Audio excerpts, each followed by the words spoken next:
Welcome to the ABCs of Home Improvement on WRCR. This is your weekly radio encyclopedia for all your home improvement projects. Featuring Laborio Durario, your friendly neighborhood architect, Mike Ash, Bill Barshow, and the cool tool girl, Elizabeth Bushy. They're ready to take your calls and answer questions about your home improvement projects. Call now, 845-362-0013. Good morning, everyone, and welcome to the ABCs of Home Improvement. Every Saturday morning, you can please call in at 845-362-0013 with your questions regarding your remodeling type projects you'd like to conquer and complete.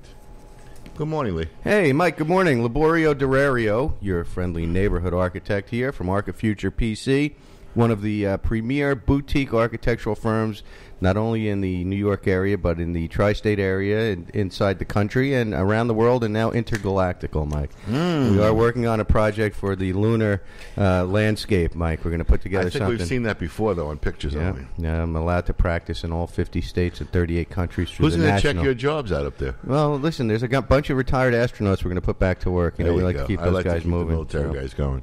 Absolutely.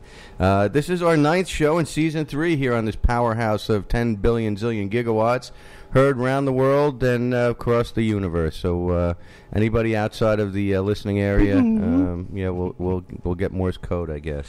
Like to shout out to Torn Valley Vineyards. Last weekend, boy, what a show we had. They did an indoor venue up at Torn Valley with a gentleman named Paul Rose. Paul Rose is from the UK, from Newcastle, and he is one of the hottest blues players to hit the scene in a long time. We're going to play a little something. We did get some emails about our musical interludes that we had on our crazy show last week. So we're sort of... That was a lot of fun last week. Yeah, we're scaling it back, but we are going to play one of Paul's songs all along the Watchtower on one of our breaks here. So keep your ears tuned, and you'll get to see a little something special from this blues player that's here now in the United States, and he's breaking it open across the country. Torn Valley Vineyards, one of the only working vineyards in Rockland County. Actually, it is the only working vineyard in Rockland County. So go up there. Keep reminding you, don't they? Look outside, the blue sky again, Mike. So we are still 100%. The ice is shining out there. It sort of looks plasticky, but we're ready to go skating soon. And we'd like to get everybody out Saturdays and Sundays, 11 to 5:30, Torn Valley Vineyards wine tastings with some live music this weekend. They have some great venues up there. Get up there and enjoy the old European vineyard charm nestled along the historic Torn Brook in the magical Torn Valley. This is the place where great wine, great food, and live music meets great people. Torn Valley Vineyards, John and Steve France, great job up there.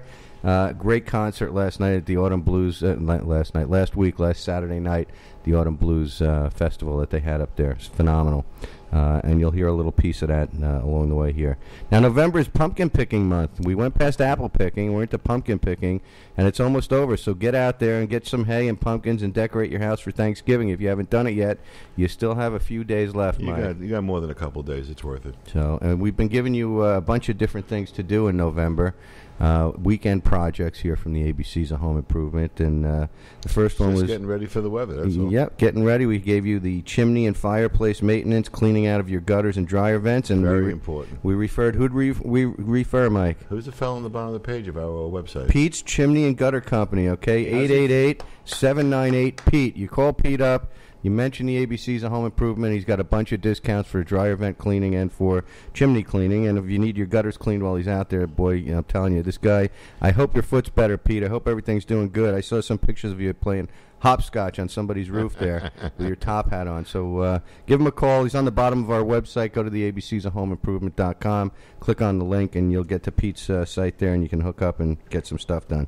Second thing that we gave you, and weekend two, last weekend, we wanted you to get your shovels, snow blowers out, and get them serviced, get your sand and ice removal ready for any of the storms that might be coming, right? It's coming. This week, weekend 3, we're going to take a little break, and we're going to say, get your Thanksgiving Day table ready, okay? So we're going to take a little break. We're just a few days away from the Feast of Thanksgiving, and it's a perfect weekend to get the house together, wash all the china, stemware, get everything out that you're going to use, your good silver, polish it up. Okay, set the table so you can actually enjoy looking at it before the family comes in and it's a hurricane and the whole place goes crazy. I can't wait. And then all you do is sit down in front of the couch and watch the football games for the rest of the day. It all starts Wednesday night. Listen to me. So that's it. Get everything together, get everything draped out, get all your wrinkle-free stuff, get it all ironed, and get your table ready so you can enjoy it. And after that, of course, the cleaning cycle. Have all your kids in the kitchen getting ready to do the cleanup, Mike. Okay. Make sure the small ones get the china. Listen, we received over 1,821 likes and views on our site last week, thanks to Joe Escagno over here, who does all of our PR work. He's been doing a great job. Joe. We got 14 emails. We're a little light on the emails. Joe keeps logging on and clicking for us. Yeah, Joe's doing a great job. 18,000 clicks, Joe. I was wondering why he had that cast on his hand there. I guess it's from using that mouse too much. I don't know. Thanks to Joe. Our listeners are responding very well, and we're happy to provide the specialized service for home improvements for you folks out there. And we are very proud of our listeners that they use our professional services, and we appreciate the calls that are coming in. We did get a couple of appointments. I did get 2 appointments myself this week. One of them is for designing a new restaurant over in Airmont. Nice. We're going to be starting that one. The second one is a 2-story kitchen, bedroom, dining room addition in Elmwood Park, New Jersey. So those are underway, and we thank you for using our services. So our goal here, of course, at the ABC's of Home Improvement, Mike, education. Educate the consumer. An educated consumer is a happy consumer. So now, since we are talking, and we want to thank our listening audience all the time. They're always expanding. We keep getting new people on our Facebook site there, Joe, so it's doing great. I think we have over 1,800 followers, like I said, now, so it's moving along. And don't forget to go to our sites and check out our replays. Okay, you're going to see all the great replays. If you missed one of the shows, you missed some of the information, there are video replays up on our ABC's of Home Improvement site. So we have some great giveaways today from the Magic Hat again. I know you do. Let's go down the list. We're giving away 10-pound turkeys for those people who want to call in today for Thanksgiving. We also have special prizes. We also are giving away the Philips digital alarm clock. We're giving away some of the iPhone 6 cases. We're giving away, of course, we're down to about our last 3 or 4 of the screwdriver sets. They've been going like hotcakes. What's that new box up there, that red one? Oh, that red one. We have a digital watch. We have one last digital watch that's left, too, for you folks out there. And we are joining in now with the RCA Digital Universal Remote and the anniversary copper slinky. We have a slinky here for any of you folks who are nostalgic. We're going to give away the slinky. I didn't really want to give it away, but I got tired of it carrying it. I got writer's cramp from signing all those screwdrivers. The giant clam. We crammed that. That was a good one. Clam and cram. Oh, man. So it's like 1,000 degrees in here today. So our trivia questions, let's just get to those real quick. Since we are on the eve of Thanksgiving coming up here, we want to know when and where the first Thanksgiving Day parade was. Okay, so give us a year and give us a location. 845-362-0013. And why is the Friday after Thanksgiving called Black Friday? And when did that start? And that's incorrect, Mike, but that was a good one. That's what everybody thinks, but I have the real answer for you here at the ABCs. We're going to educate you, give you a little insight into what that really meant. So reminder of the tips from last week that we gave you again. You set the clocks back a couple of weeks ago. Did you change the batteries in your smoke detectors? We're going to keep harping on that. on my birthday always. So that's good. That's nice. On my birthday. Something I do for myself. You're supposed to do it twice a year, though, Mike, every time you change the clocks. I back and sometimes forth. throw them out and just replace them every 5 years. Also, inspect your garage door openers and lubricate the runners and the chains and everything along the way, because those things sometimes are improperly. Especially in the winter. That's correct. If they're loose. That's right. And they creak. And check for leaks around your washing machine and the hoses and so forth. Every year when you change, every couple of 6 months or so when you change the clocks back, we always like to check the washers and check everything. That's a good idea. No one thinks about that usually. So we also want to mention Tara Vallon from Habitat for Humanity in Rockland. We've been mentioning them every week. They've been getting some great donations and gifts. Please go to habitatrockland.org. Help them out with their projects that they're working on. They're working on one here in Haverstraw. They'd love to get some more volunteers. And she also is a local entrepreneur with the Add-A-Handle product, which helps folks who can't lift up paint cans and other types of cans because of the thin metal and their hand gets a little tight. Add-A-Handle being manufactured here in Rockland County. So some great stuff. And now a couple of the emails, Mike. Now this is something I'm going to throw out to you guys. I want to hire a general contractor for my project. How many contractors should I call? Now this is a general question. My answer every time. Okay, 3. go ahead, Mike. Nice. 3 is the right number because you want to have an idea who's the lowest, who's the highest, and who's somewhere in between, and what is the breakdown on the actual quote. You can match the quote. You can look at what they're offering and get an idea of what you're going to get. Are they missing something? Are they adding something too many times? You should review the quote to get a better idea what's expected. You also want to have a date when you're going to start. You'd like to have a breakdown of how the project will be going, and you'd like to get a final date when you expect the project to be done. If you anticipate any problems, add 20% to the cost, add 20% to the contractor's timing, and get a realistic idea what's going on and everything else in that world. The old can of worms, yeah. When you open up a kitchen or a bathroom, you never know what you're going to find. We're on a project right now where it's not a very big kitchen, but it's getting opened up. The main wall between the entrance and the kitchen, and the wall between the kitchen and dining room, a high ranch. We just found the heating system in the back of a pantry, a triple liner duct going up. Mm-hmm. We have to now relocate that, otherwise the kitchen gets too small. That was an unknown. We didn't see that either. Right, and then also have to reroute it, big expense. Well, it's an add-on. You got to do it then and before you close up things because it gets too expensive. Right. That's very nice, and we just want to let our folks know that, yes, always check 3 or 4 prices. You don't have to go crazy. 3 is enough. 3 is enough. Also, if you're getting good references from neighbors and friends who have done projects and they were satisfied with the contractors, obviously then you can take their bids for face value. That means they're doing a good job. If you do want, again, our website, if you go to the bottom of our page, we have a 4-page reference guide on how to do your home improvement project and why you should hire an architect to sort of help out there. You click on the link, you'll get the 4 pages. It'll give you some insight into just exactly how to do it. Just one more point on architects. You really can't start a project of some size without having a set of plans. Without plans, contractors of the 3 that you're picking out won't have an idea what you want to have bid on the job and what you expect the job to look like, and that's important.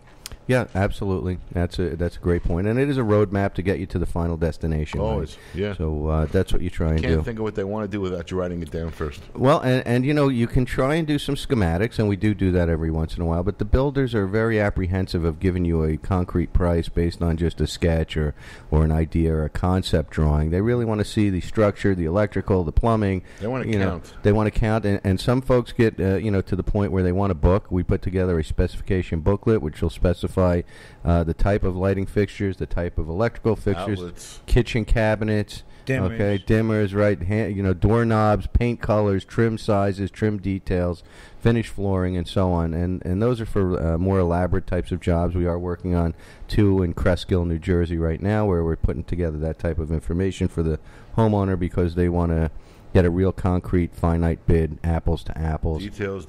Or pumpkins to pumpkins, as it were, here in the season. Pounders, right? 2 pounders. So that's what we have today for you folks. Now we have a great motivational quote, which, since we're going to have Paul Rose playing during one of our breaks here, some of the great blues. This comes from one of the more avant-garde blues rock guitarists, and it says, "A mind is like a parachute. It doesn't work if it isn't open." That's from our good friend Frank Zappa. Zappa. Nice. Frank Zappa, man. Black Napkins. Now, if you want to, you go to Paul Rose's website, which we're going to have a little link on our site here. Okay, after the show, you can connect up, and you'll hear a live version of Black Napkins that this guy plays. And I'm telling you what, it can really it can spark you up. It can really light a fire underneath you when you hear that song. Now, we have the architectural quote of the day, too, Mike, okay? Nice. Something you made up again? This is from Le Corbusier, okay? One of the great, great, great grandfathers of architecture. "I prefer drawing to talking. Drawing is faster and leaves less room for lies." Wow. Very prophetic, that's why I thought I'd very professional. And you know what, Bill? I have Rushkin over here. I'm ready to, but I think it's time. I think, Bill, we haven't heard Rushkin in 3 or 4 weeks. I mean, let our folks out there. I can't do it, but you can't do it. It is unwise to not do it, Bill. But going back to what we always talk about, get the 3 bids, get the three bids. Yeah. We all talk about you got hopefully a low, medium, and a high. Right. And to all those contractors, a public service announcement. All those that walk up your driveway and when they introduce themselves and they say, "I'm so and so, and I'll beat anybody's price. Show me their contracts. I'll beat the bill." Tell that guy, pick your pants up and get off my driveway. Send them walking. Now you're talking. You're talking. Send them walking. That's right. So be very careful with the lowest bidders. All right, you never want to be the lowest bidder. Scary. Yeah. And you don't want to promote your business by being the lowest bidder. Even if you have a quality product, you will be perceived as having something that's inferior. So unless you have a great list of references with the lowest prices, you could then work your way around that. But that's few and far between. That's far, yeah. All right, so we'll start off with my buddy Roy Hanawalt. The bitterness of poor quality remains long after the sweetness of low price is forgotten. I love it. Amen. And there's a picture of look at that bridge. people falling off a wooden and rope bridge. So I concur. yeah, nice. I love that picture. Well, it's kind of violent. Scary, yeah. And then we have our favorite, our show motto, John Ruskin.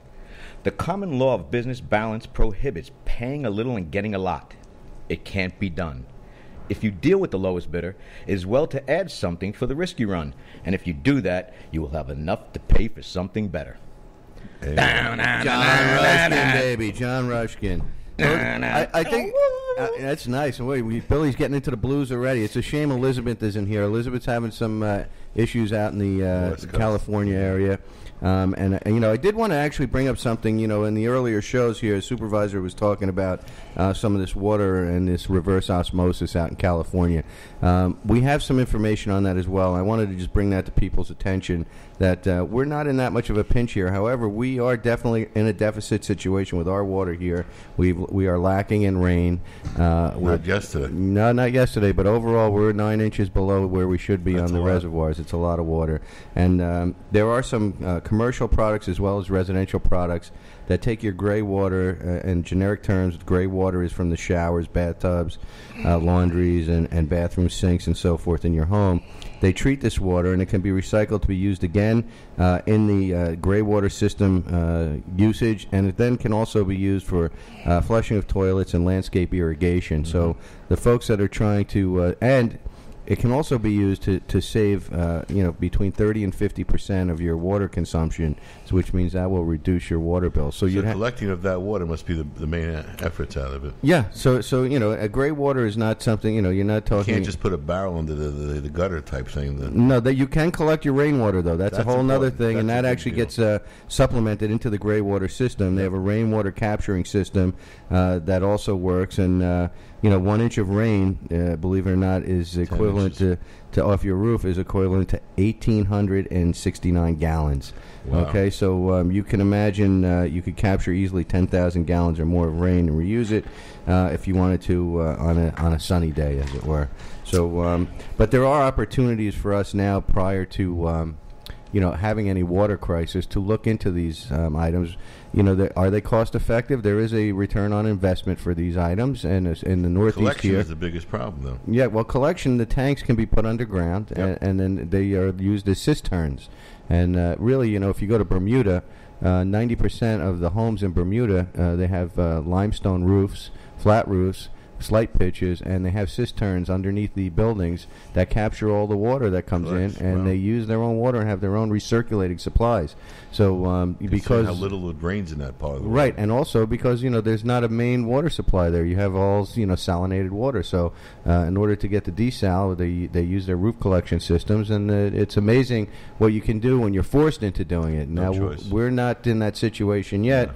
However, we would like to see people at least investigate it and see about the return on investment. So there's a little something about what's going on in California. Very nice. How is that? And we have one more thing, is that these commercial systems should be starting to be used in hotels and resorts and so forth to try and mitigate some of the usage of wasted water. So these are other things that we would like to see. Unfortunately, corporate America isn't in that motif yet. They're not looking to do that stuff. That's the problem with water. But the reverse osmosis. Up the rivers, I'll say that because of the problems. Yeah, well, that's good. Well, we don't want to waste that precious resource, that natural resource that we have. So we're going to write a blues song. Don't waste the water. Hey, speaking of the blues, we're going to go out on a quick break. Give us a call here, 845-362-0013. We're going to queue up here. We're not going to do any advertisement. We want to play Paul Rose's All Along the Watchtower, because at the beginning of our show and at the end of our show, we really crank the blues out. So the ABCs of Home Improvement is based on a lot of the blues. So why don't we hear a little from Paul Rose? Welcome back, folks, to the ABCs of Home Improvement. Hope you enjoyed the music. We think it's fantastic. Please give us a call here, 845-362-0013, with any of your questions regarding some home remodeling. Unbelievable. Paul Rose, okay, without a doubt, one of the most unique and talented guitarists in the world today. Fundamentally a rock guitarist, his extraordinary playing talents have touched on blues, jazz, country, little folk blended together in a style that is entirely his own. Go out and see his gig. He's playing in Connecticut. He's playing down in the city. He's going to be on a WPAT in Manhattan on the AM station there at Monday night at 7 o'clock if you want to hear some acoustic stuff live. And you can call in and actually talk to him. Get to his website and pick up his discs. Great stuff. Great and stuff. Thanks to Torn Valley Vineyards for putting him up at the place there and bringing him here to America and getting some of his stuff out there in the public. So we're looking forward to seeing him go crazy. Here at the ABCs of Home Improvement, we like to refer to that as and more. And more, Mike. Mike, was that something or what? Nice. That was and more, I'll tell you. I've been using that for a long time. Listen, a couple of folks also sent us in some questions about bathroom remodeling, so want to touch on that. We have a few minutes here. Also, if you give us a call now, it's after 11:30, 845-362-0013. We have the wine tastings for 2 up at the Torn Valley Vineyard, so you can go up there. You can actually enjoy it today if you want, or tomorrow. So give us a call. Tell us you love the ABCs of Home Improvement. Okay, Mike, bathrooms. What do you think? There's more bathrooms being done than anything else in the house right now. And the problem is people don't plan on it. Usually there's a leak. And something gives way in the room, be it in the shower area or the toilet area or the window area. But that's what creates bathrooms. I remember the last house I was in, I was planning on doing one of the bathrooms and the other one started to leak right away. So before I started the master, I had to do one of the other bathrooms for the kids. And you might as well open up the walls once you start a house project of that level, because you haven't seen inside the bathroom in a long time, and you probably haven't done a remodeling on that area probably in over 25 years. So at that point, open the walls. Check out your plumbing, check out your electrical, see what's happening behind the walls before you spend money on new products. What were you going to say, Lee? Well, you get down to a point where you're opening up the walls and you're taking the tile off, old tile. And do you replace the tub or not? I mean, and I get this question all the time. People, if you're going to do the walls and the floors, then it pays to do the tub at that point. And what are you talking about? And unless you're getting a crazy tub, you're talking $200 to $500 for the tub. Averaging about $350, right? Right, and if you open everything else up and then you just want to go around it, you have a 25-year-old tub in there. Now, a lot of folks are out doing remodeling on some bathtubs from the 50s and 60s, the big, heavy cast iron, and their contractors tell them what a pain in the neck it is to pull these things out. You got to sledgehammer them. You know what? Don't listen to that. And there is some labor involved, so it's not just the $300 to replace the tub. It could be another couple $100 to smash it up for a day and get it out of there. Build the whole room around an old tub. Right, and the drainage system in the tub, a lot of times that goes bad. That's where one of your first leaks are, around the ring at the bottom of the tub there that's holding the plug in. And so you may as well get a whole new setup while you're at that point. Although we have epoxied a few, right, Bill? We have. Those are rental units, though. When we're on an economic budget for rentals, and we're not looking to resell the units, we do a little cheaper fix where we actually reglaze the tubs. But I would not suggest that. It's not meant forever, though. Those things are temporary. Right, for a general homeowner, I wouldn't recommend that. This is more or less for somebody that's in the rental market that's looking to a way to save $500 here, $500 there, and so forth. And if you have 2 or 3 bathrooms, that's $1,500 you save. So in general terms, as an investment property, it's better to try and glaze the tub than to replace it. If you're going to flip the house and sell it, then obviously you just do the new tub. But so opening up the walls. Now they have all kinds of new stuff out there, Mike. New high efficiency, high water saving stuff. So what do you think? What's the next step? I mean, obviously the old diverters and so forth. So you got the walls opened up. What's the next step in the check your plumbing pipes right off the bat for any rot, any discoloration, and at that point, if need be, make the cut. Replace the section. Replace the diverters. I change everything out once you start. Valve. Get the mixing valve. Mixing valve. Get a new one. You're right, Billy. It's definitely And what about the drain, the main drain? You leave that alone, right? If you can, you do. You really try to not take out those pipes for no reason. If you have a problem behind the shower on the small one, on the 1/2 or 3/4 pipe, you can cut a piece of that off and replace it. But the main drain. Let's get into this one now. Now you have an older sink that might be hanging on the wall. It's not a vanity or just a fixture that's attached to the wall. And the older sinks with a couple of metal legs or something. Now you want to put a vanity in. Some of the bathrooms are a little tight. They have smaller vanities now. People always try and squeeze a 2-foot wide by 3-foot vanity, but they do have smaller ones that are a little narrower with extended basins. That actually fit nicely into a tighter space and give you the better proportion and more. The smallest sink I'm aware of that I've used in bathrooms is 13 inches deep. One of the major manufacturers of plumbing fixtures offers it. It's not a round sink; it's a triangle sink in order to offset the sizing. That's a corner sink. There's also a regular one too. Oh, nice triangle. Yeah, or nice. A seashell. Or a seashell. You could use seashell is still too wide. A conch shell. Conch, there you go. Conch that up. That's Scungili. We're going to use a Scungili shell. Giant clam. Tie one end down. That's or all. Giant clam shell. That's beautiful. All right, so now we're down to stripping out the tub, stripping out all the fixtures. Toilet, sink. Now, when you strip everything out and you're down, you notice that the sheetrock in the old days was not really good. So around your tub surround and a couple of feet past that, you use now what's called the concrete board, right, Bill? What do we use there? Cement board? What is it called? Yeah, Wonder board, cement board. Now, what's the difference between the gray board and the green board? Oh, the regular drywall, the green is moisture resistant. Okay, and for bathrooms, so that's outside of a wet area. So that's for inside the bathroom, but outside of a directly wet area like your tub surround, shower surround, and so forth. Absolutely. Where we're going to put tile, we like to use a cement board, and then above that, let a chair rail height or above, we come up with the moisture resistant, and especially on the ceiling, the moisture resistant drywall. And what about the floors now? We don't go over the tile. We strip all the tile off the floor down to the plywood. We look for any areas that might be brown or dark brown where there's some corrosion or rot, and we pull all of that out. Or do we just pull it all out, or do you just go over it with a thin layer of Luan? What do we do, Bill? Well, all of the above are correct. We rip off the old tile, we inspect and see what we got to do. What has to be done. Is it good enough to just tile back over? Sometimes they are pristine, but sometimes, like you said, there's wet areas and soft areas and rotten areas. Then you have to remove the subfloor and put down a new one. But sometimes we can just go over the subfloor with a thin layer. There's different products that we can use. And where do we find? Normally we find around the toilet wax seals, and the drain of the toilet is where you're going to find most of that type of stuff happening. Right. I always put on a new ring to accept and a wax ring, and always replace the metal that the toilet bolts down to, the metal flange, because that's always rusty and corroded and rocks the boat. So get a new one, get a new wax ring, set the toilet, and do it right. Do Outstanding. everything right. Do everything new. So once you get everything in place, now we're ready to go in and bring in the tiler.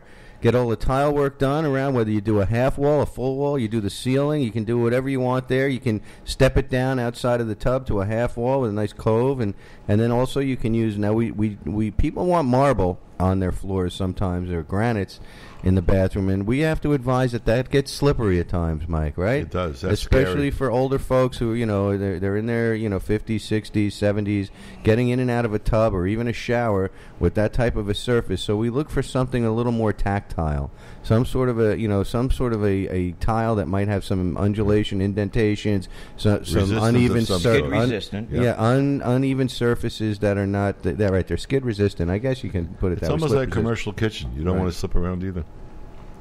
You want to have a tile that actually resists the potential of water slippage. That's the bottom line. And then we bring in the fixtures, and we bring in the units, lighting, the vanities, and lighting, cabinets, and everything else. Towel bars, toilet paper holders. Yeah. People forget about these things. Recessed shelving in the shower, possibly. Other details. Glass doors or shower curtain, Mike. I like or the both. doors. I like doors. If I have a choice, I'll take the doors. So glass doors bring in an expense of a couple of $1,000 depending on the style that you use.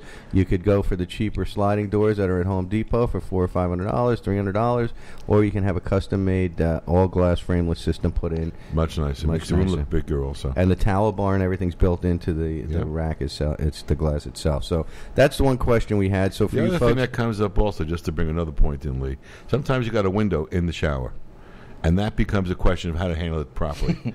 I love to do glass block in the window. I leave the secondary glass on the outside, which is the The winter glass. The storm windows? Storm window. You leave them, Mike. I leave the storms, and I'll pull the window and frame out and put glass block in with a silicone in between. That way you get direct water contact on it. It makes no difference whatsoever. Nice. More of a commercial application. Keeps the light in there. Yeah. If you do that, we recommend that, of course, you ventilate your bathroom. And since now you've closed the ventilation off. Yeah. I also like a quiet, a QT type of event. Yeah. Where they're a little bit quieter in the bathroom, so you don't have to hear that while the radio's And those running. can run over $150, Mike, for those more commercial What a bargain it is compared to that moisture problem. Right, that's right. So there you go. Or you can actually take the window, and I've done this, from a double hung window that's in there, which is an up and down window about 3.5 feet long from top to bottom, and you can replace it with a crank out awning window and raise it up to 2 feet. And this way it's out of the moisture area, and you tile around that entire area. Use a vinyl window, and you also can get a little bit of maintenance free with the ventilation if you want it there. So there's another alternative. Another good idea. So those are some things. If you folks are thinking about doing bathroom renovations, give us a call here. We're experts at it. Billy's been out there banging away at it. Mike's been out there banging away. After the first 200, the rest become easy. Right. 845-362-0013. Again, when was the first Thanksgiving Day parade? What year? Where was it?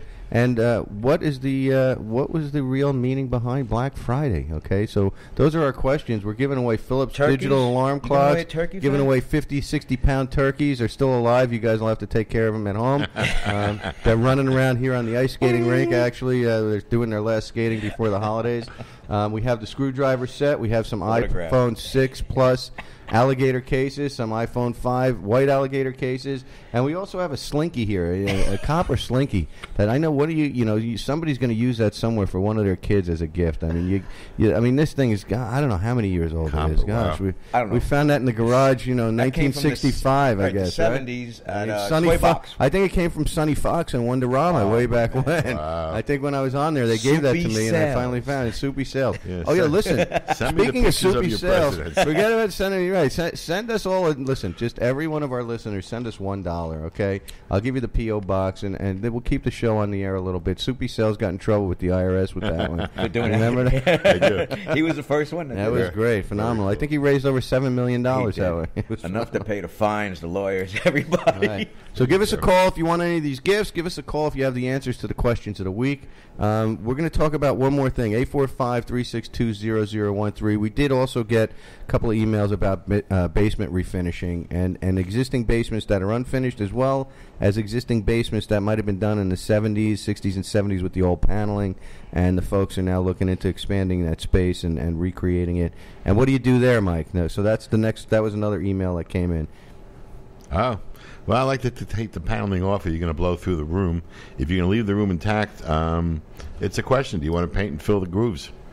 And what about in the old days? There was never any insulation behind that. There's no insulation behind it at all. So really, it doesn't pay to leave it. Off. It should come off, right? It goes in a dumpster, right? Yeah. And start from scratch again. Start from scratch. And re-insulated. Now, what about vapor barriers? There was no vapor barriers back then, too. So what do you do? What do you do with that? They weren't worrying about heat and the cost factor that we are today. Right. And being in the ground, though, the average temperature in a trom like that, in an in-ground basement, is 52 to 56 degrees. It's almost wine temperature. So it's great for wine cellars, as the guys in Torn Valley will tell you. That's true. They have 3 sub-basements. They have a snooker table up there. Perfect. They have all kinds of crazy stuff that nobody knows about except me. So now it's out. Now I'm letting it loose. You have the key on your belt? Steve and John, I'm letting it loose. That Boy, snooker can you keep table. it secretly. In subterranean level 3, where we got the big oak vats there and the huge vaulted ceilings about 30 feet. I think that's about 70 feet below the vineyard. Nice. They put that in. Right. So, looking hide and forward. seek in Now, that can you place. smoke the Cubanas down there? You can smoke the Cubanas. They got a great ventilation system down there. Beautiful. It's unbelievable what they have. So finishing off the basement, there's a lot of different things you can do. A lot of people now, different usages for what you want to create down there. But most people want to create a more family living space, entertainment space, and play space for their kids. Downstairs. Right. So and wine cellars and another bathroom and so on and so forth. So those are bigger projects depending on the size of your bathroom. I just finished one in Upper Saddle River for a gentleman named Nick Pappas, and we put together, I'd say it was about 2,700 square feet in the basement of a townhouse unit over there off of Lake Street. And they made a media room, a movie room, a wine cellar. They did a laundry room. They did a full bathroom and a guest room. And with the guest room that was down there, it was subterranean, so we had to create a egress well, Mike, to have a second means of egress. The stairs are one. If you're going to put a bedroom down in your basement and it's underground, you need to excavate out and put in an egress window as well as an egress well for people to get out in case of fire. That might block the stairs. So very important. If you folks have also a basement room that was done without a permit, and you need to get that rectified, we do that. But also, if you have sleeping quarters down in your basement and you do not have an egress window, I would say that think very hard about taking care of that in the springtime or as soon as possible, or do not have somebody down there without a second means of egress getting out of there, because believe it or not, insurance. Fires do block the stairs very often, and people get trapped, and we lose lives that way. So, and a lot of these basements were finished without that thought, and they were also finished without smoke detectors, so the least you can do is a smoke detector and a CO detector down there. And we provide that service. Yes, we do. That's right, Bill. That's clear. You can walk them through the paperwork, and we can dig the hole. Yep, absolutely. So, and we can take care of those things usually in a 2-week period. So as long as the ground isn't frozen, if you wanted to take care of that, and we have done that for a bunch of our clients, you might want to make your basement safe before the new year. So, again, give us a call, check out our website, contact us with some emails, and we'll get to you. Now, we have a couple of green tips of the week, Mike. So we didn't get to those last time. How green? How green can it be? Well, they're a week old. Listen, Billy likes. They start to turn brown. I want to know, Billy, what was the motto for Chill Out Insulators? Okay, what was that thing? We pack every crack. So here we go. We're going to seal your walls with the green mantra is seal it tight, ventilate it right. Okay, so now we're going to talk about sealing your walls. Okay, right. Air exchange. Air penetrations through walls cause drafts and fluctuations in temperature inside your house. So a simple tube of high-quality caulk and a plan to tackle those problems in the areas go a long way to save you energy. The key to this is getting an infrared thermometer so you can actually see what's going on. And people don't realize that, cathedral ceilings around light fixtures that are in the ceilings, the insulation, high hats, and so forth. This is where you're going to get a lot of infiltration. Switches on exterior walls. You put that thermometer, that infrared thermometer there, and you're going to see all kinds of red and yellow colors there. Where you're going to it's so easy to fix that problem also. Well, what you do is you remove the faceplate on any plugs or outlets or switches during the cold weather, and you'll notice that there's cold pouring out of there. So to reduce the leaks, using your caulk, seal around there. Now, be very careful. We're working with electric, but you seal around the electrical box, okay, where the electrical box actually meets the sheetrock, because there's always gaps there. And make sure you go down, turn your breakers off. Okay, find the breaker for that circuit. Make sure it's off when you're doing the work. If you're comfortable working around electric, you don't want to turn the breaker off. You're still a fool. I think you better go turn the breaker We've tried that a few times. So we know what happens. You can still make a mistake being an expert. Okay? You're sending sparks. That's it. So you can, if you want to, and there's too much of a gap there, you can pull the electrical box out and seal up behind there. There's some holes in the back of the electrical box also. So you can pull that out, seal that up where the wires are coming through, and then put it back in and do that switch by switch and outlet by outlet. What do you think of that foam stuff that they have in the cans? The foam stuff expands too much. That's the problem with it. Yep. So, when you're working in these tight quarters, you can actually blow something out. If you're not careful with it, it expands almost to 5 times, from a little drop. So the caulk is pretty much, what comes out stays out, and it actually hardens a lot nicer. The foam, if you move the wires around, you're toggling the switch, it might loosen up a little bit, create another gap. So we suggest that the caulk, a high quality caulk, and go around and check all the infiltration areas in your walls and ceilings. So that's our green tip of the week. And if you do that before the cooling and heating season really kicks in here, you could probably save yourself close to 18%, they're saying, on your heating bills again, just based on these little areas. Check your weather stripping and weather sealing around all your doors. Replace them if they're fractured, if there's any sort of cracks in them, and you'll be doing great for the heating season coming up here in the winter. It's a very important thing also. So, now, that's doing your little part for America and keeping it green again. That's what we like to say here. Dun, dun, dun, dun, dun, dun, dun. Now, since we don't have a cool tools section this week, I mean, what do we? We talked about the handle. We like that thing, right? Oh, the handle was great. That was a good one. And then today we brought another handle. That's a great handle. That's with the cider. That's a one there. handle. Yeah, that's a great one. I can't believe that one. And Mikey's really enjoying that here today. Yes. I do. So it's the season for it. So let's get off the handle and onto what do you got for us, Lee? Well, I mean, we have a couple of different cool tools, but one of the main cool tools that we haven't talked about and explained to our folks is our 18-piece screwdriver set, the official ABC's a Home Improvement screwdriver set. Autographed, signed, limited edition, and it comes with its own stand, and we see it here on the air. Joe, are we looking at that? Can we pan over to this beautiful set of screwdrivers? I think we went through so far 14 of them, and we got a few more left before we close out, and they're going to be stopped, and I think we're going to get rid of them. But these, I'm waiting to hear from the folks that got them what kind of projects you used them on. We got our new segment where you post a picture of the week. So we're talking about the tool of the week being our screwdriver set. We want folks to call in, get your free screwdriver set, and get some things going before Christmas.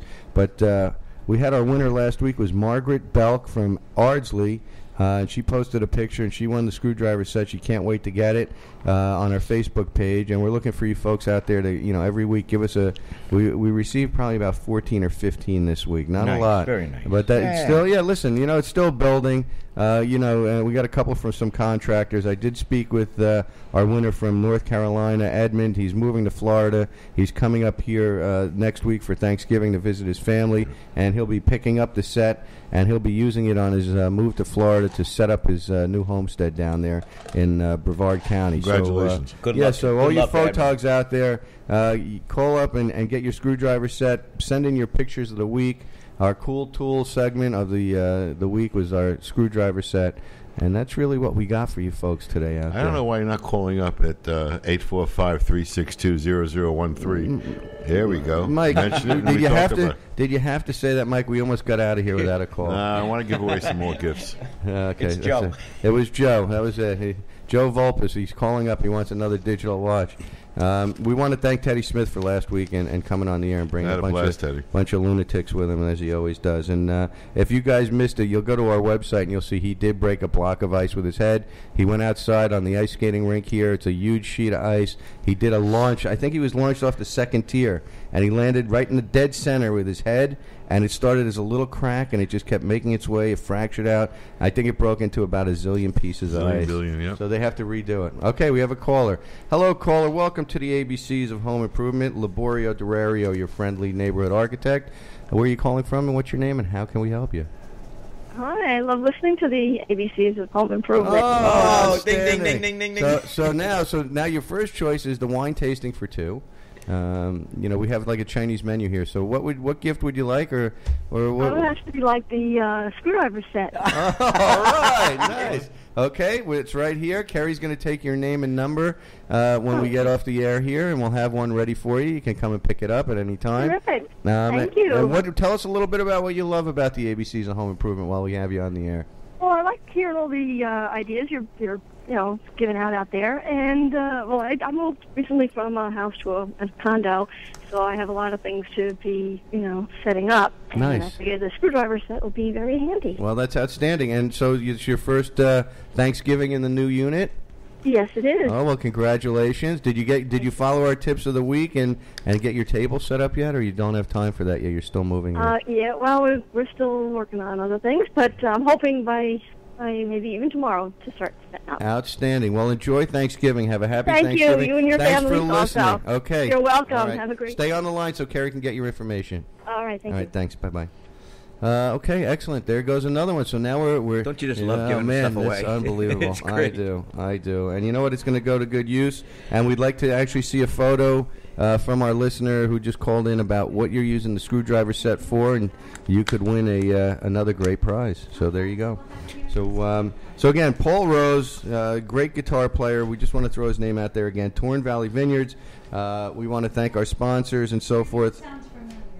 There you go. And we're going to go through the questions of the week that you folks, you didn't call up, you didn't want to take a shot. Mike, you had a few answers for us. What did you think the answers were there, Mike? What were you saying there? I'm sort of first parade. Where and when was the first Thanksgiving Day parade, Mike? Philadelphia. Okay, fair enough. And why was it in Philadelphia? Fathers were there before us. No. But Philadelphia, Mike, is very good. And that is a correct answer, okay? Ding, ding, ding, ding, ding. Oh, I get a gift. Yes. I can't wait. You need a digital watch, Mike. I see you have no watch. You need a digital watch. I have a fancy schmancy phone. Wait a minute. You work for the program. You can't get any gifts.